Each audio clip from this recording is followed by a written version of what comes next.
Tyre പൊട്ടി നിയന്ത്രണം നഷ്ടപ്പെട്ട സൂപ്പർ ഫാസ്റ്റ് ബസ് കാറുകളിലേക്ക് ഇടിച്ചു കയറി 9 പേർ മരിച്ചു.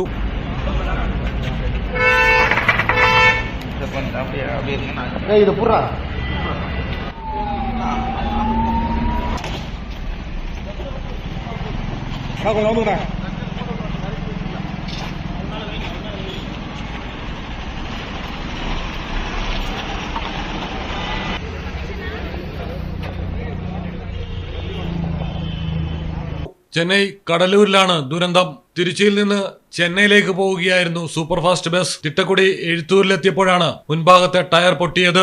ഇതോടെ നിയന്ത്രണം വിട്ട ബസ് ഡിവൈഡർ തകർത്ത് മറികടന്ന് എതിരെയെത്തിയ 2 കാറുകളിൽ ഇടിച്ചു കയറുകയായിരുന്നു. കാറുകൾ രണ്ടും നിശ്ശേഷം തകർന്നു. ഓടിക്കൂടിയവർ ഏറെ നേരത്തെ പരിശ്രമത്തിനൊടുവിൽ വാഹനങ്ങൾ വെട്ടിപ്പൊളിച്ചാണ് യാത്രക്കാരെ പുറത്തെടുത്തത്. അപ്പോഴേക്കും 7 പേർ മരണപ്പെട്ടിരുന്നു. ആശുപത്രിയിൽ എത്തിച്ച ശേഷം 2 പേർ കൂടി മരണപ്പെടുകയായിരുന്നു.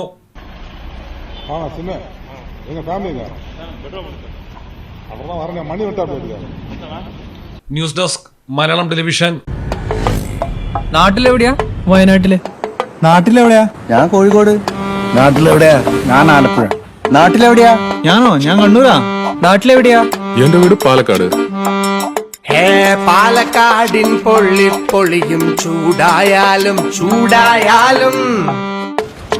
കോഴിക്കോടിൻ കാറ്റിൽ കിനിയും ഉപ്പായാലും ആലപ്പുഴയിലെ മണ്ണിൽ പടരും കുട്ടനാടൻ നനവാണേലും കണ്ണൂരിനെ ഉഴുതുമറിക്കും കോരിച്ചൊരിയണ മഴയായാലും വയനാട്ടിലെ കുളിർ കോരും മഞ്ഞായാലും നാട്ടിലെവിടെയാണേലും കാലാവസ്ഥ എന്താണേലും സിമെന്റ് JSW കോൺക്രീറ്റ് HD തന്നെ. നാട്ടിലെവിടെയാ?